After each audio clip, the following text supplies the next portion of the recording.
La pastorale des jeunes a répondu à l'appel lancé par le service diocésain de l'Évangile auprès des malades, présidé par Régine Racine.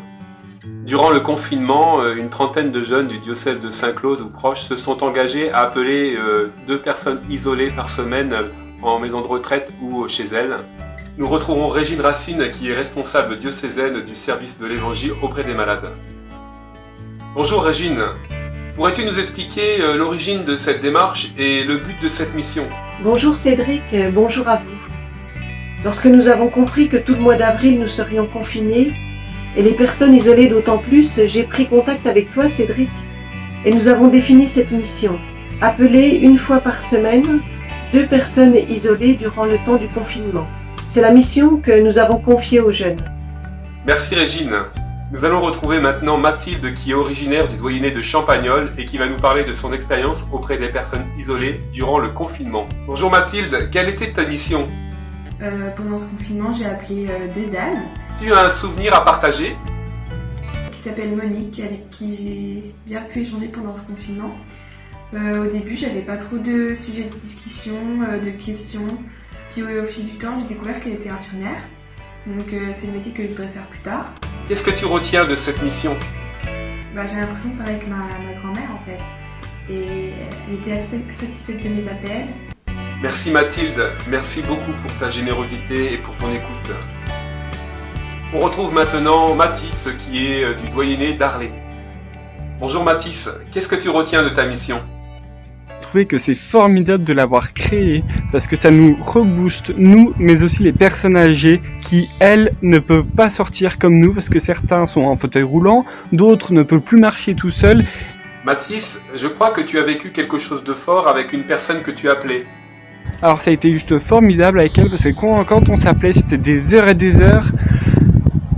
On parlait de tout et de rien et on se changeait les idées pendant une bonne après-midi. C'est juste formidable. Merci beaucoup Mathis pour ta générosité.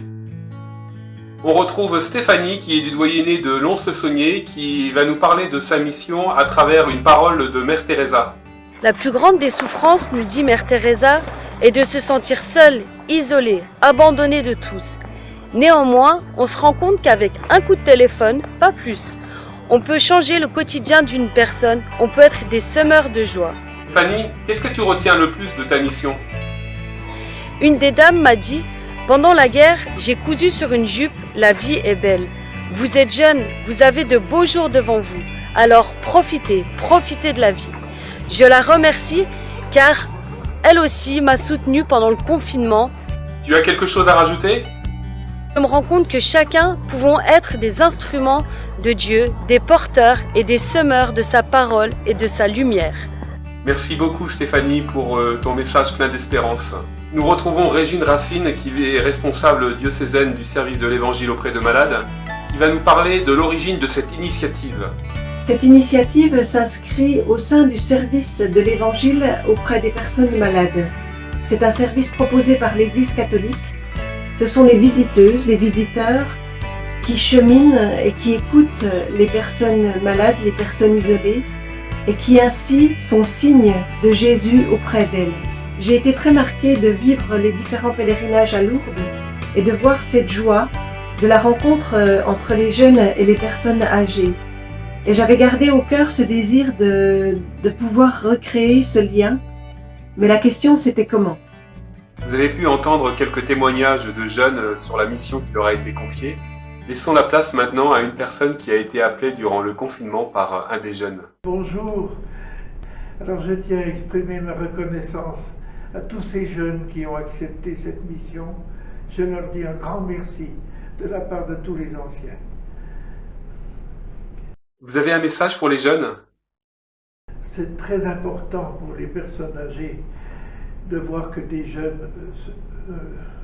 consacrent une partie de leur temps à s'occuper d'eux. Et franchement, c'est très très beau. Et je les en remercie encore. Oui. Nous retrouvons Régine Racine qui a un dernier message à faire passer à tous les jeunes. Chers jeunes, je suis émerveillée par votre dynamisme, par votre foi ou par votre solidarité. Un grand merci pour votre engagement qui s'achève ou qui se poursuit différemment pour ceux qui le souhaitent. Vous êtes les premiers d'une belle aventure humaine et spirituelle qui ouvre un chemin. Peut-être que vous ne mesurez pas vraiment la grandeur de ce que vous avez fait. C'est la charité, l'amour de Jésus qui demeure pour toujours. C'est une des œuvres de miséricorde que l'Église demande. Que cette bénédiction de Jésus vous rejoigne. Venez, les bénis de mon Père, j'étais malade et vous m'avez visité. Chers jeunes, je tenais à vous remercier personnellement pour votre engagement et votre témoignage auprès des plus fragiles.